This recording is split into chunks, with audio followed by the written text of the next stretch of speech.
The first thing I'll say is I challenge that there might be a founder here in the audience that's going to do something big.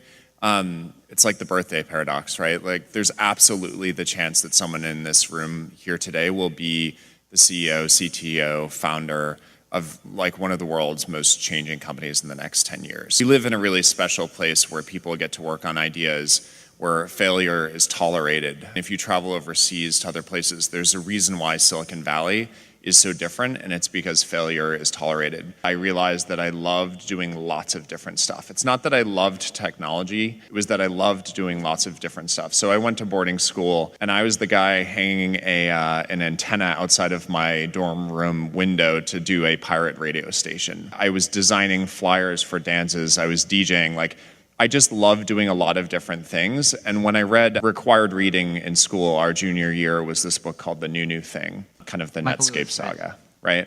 I read that and I said to myself, this feels like an area of the world I can come to and be myself and do lots of different things and see what sticks. A little schizophrenic in how I treat different ideas and go from thing to thing, but that's kind of the ethos of an entrepreneur. To teach myself Ruby on Rails, and I was like, this is going to be a really awesome skill. So I learned about databases, and learned enough to be dangerous. And this is one of the lessons in entrepreneurship, is that you don't have to be the best, but you have to be dangerous. You have to learn just enough to be dangerous to build an idea, concept it, and show it to the world. And then it turns out there are lots of other people, including all 170 employees that work at Instagram, who are much better at doing all that stuff than I am.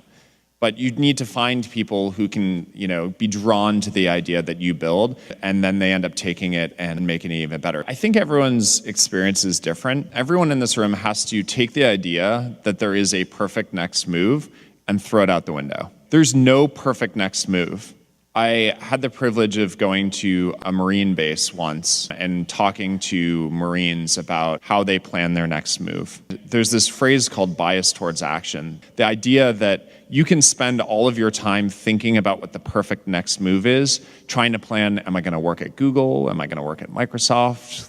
Which one? McKinsey or Bain? The next perfect move, and spending a tremendous amount of time trying to figure that out. The Marines say you can spend all the time you want, but by the time you figured it out, you're dead. So sometimes you need to make a trade-off of what is the action I can take with the appropriate amount of information and risk to move. Because moving and progress is what gets us to the next step. By moving and learning, it all adds up. That summation of your experience over the last N years is what makes you into the thing tomorrow that will be successful. All the other jobs that I had offered, there were 2 or 3, a couple at a startup, one at Microsoft, one at Google. I took the lowest salary of any of the offers that I had because I wanted to work in a specific job at Google. I didn't care what job it was actually, I just cared that it was at Google and I would surround myself by amazing people. And that was the first lesson that I learned, is go to where the people are. Short-term, long-term trade-offs, just go to where the people are.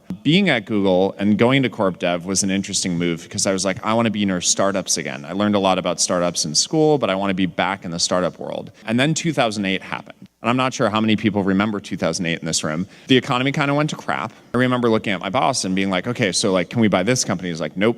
Can we buy this company? Nope. One of them, and I won't even name the name, but it was a really interesting company, ended up doing really well. I wish we had purchased it. But the thing is, he was we're actually not going to do many deals now. You should probably just go golfing.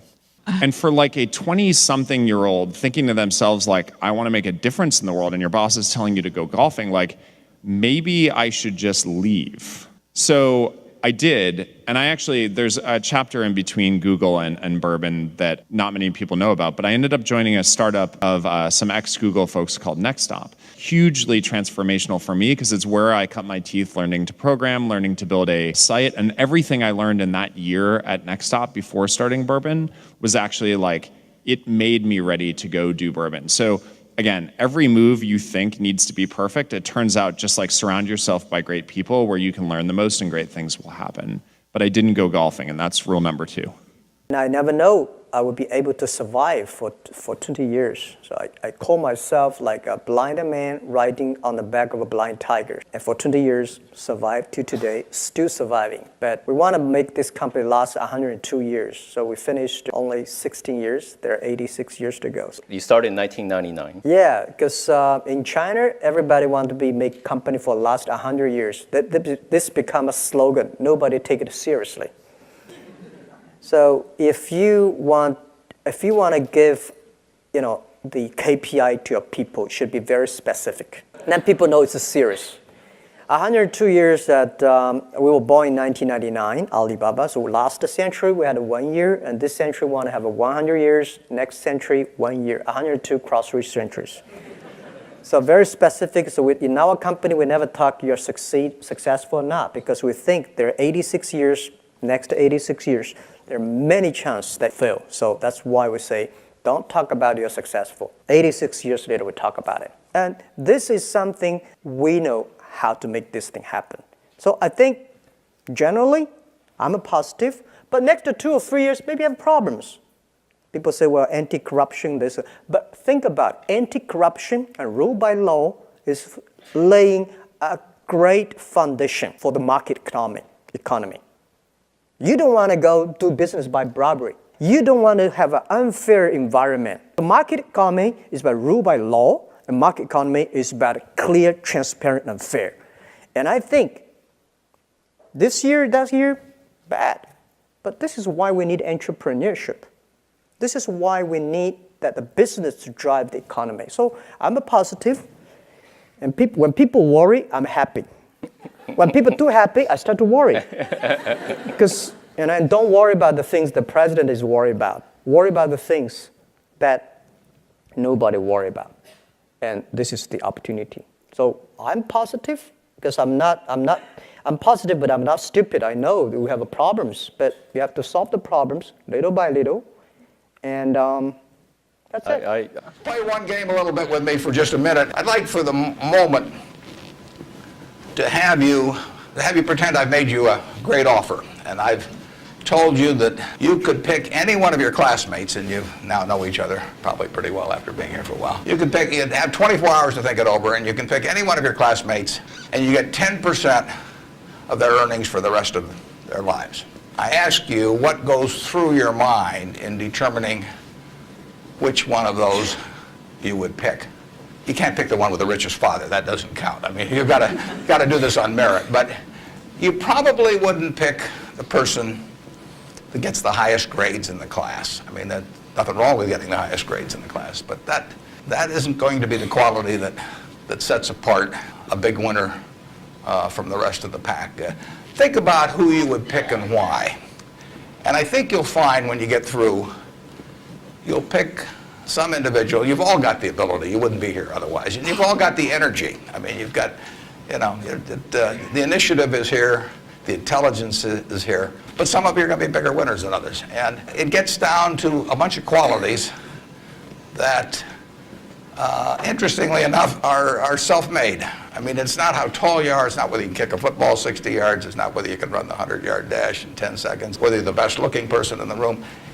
It's a whole bunch of qualities that really come out of Ben Franklin or the Boy Scout code or so, whatever it may be. I mean, it's integrity, it's honesty, it's generosity, it's being willing to do more than your share. It's just all those qualities that are self-selected. And then if you look on the other side of the ledger, because there's always a catch to these, free gifts and genie jokes. So you also have to, and this is the fun part, you also have to sell short one of your classmates and pay 10% of what they do. So who do you think is going to do the worst in the class? This is way more fun. And think about it again. And again, it isn't the person with the lowest grades or anything of the sort.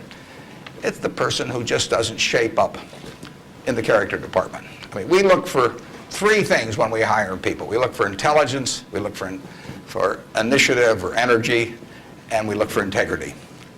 And if they don't have the latter, the first two will kill you. Because if you're going to get somebody without integrity, you want them lazy and dumb. I mean, you don't want them smart and energetic. So it's that third quality, but everything about that quality is your choice. You can't change the way you are wired much, but you can change a lot of what you do with that wiring. When you write down the qualities of that person that you'd like to buy 10% of, look at that list and ask yourself, is there anything on that list I couldn't do? And the answer is, there won't be. And when you look at the person you sell short, and you look at those qualities that you don't like, if you see any of those in yourself, egotism, whatever it may be, selfishness, you can get rid of that. I mean, that is not ordained. And if you follow that, and Ben Franklin did this, and my old boss Ben Graham did this at early ages in their young teens. Ben Graham looked around and he said, who do I admire? And he wanted to be admired himself, and he said, why do I admire these other people? And he said, if I admire them for these reasons, maybe other people will admire me if I behave in a similar manner. And he decided what kind of a person he wanted to be. And if you follow that, at the end, you'll be the person you want to buy 10% of. I mean, that's the goal in the end. And it's something that's achievable by everybody in this room. Learning to tell a story is critically important because that's how the money works. The money flows as a function of the stories. And one of the critical things I would encourage you to learn that's way more important in my world than anything else is how to ask a question. Because you want to have the person comfortably telling you what he thinks is important so that you get it. For a long time, we don't understand the product or the market while we're listening. So we have learned to string questions in a way that provides the entrepreneur with a way to explain what he wants to do, how long it's going to take, who the competition is, how much money he needs, without feeling threatening. For many of the investments we've made, we didn't understand the answers, but we constantly work on developing the questions.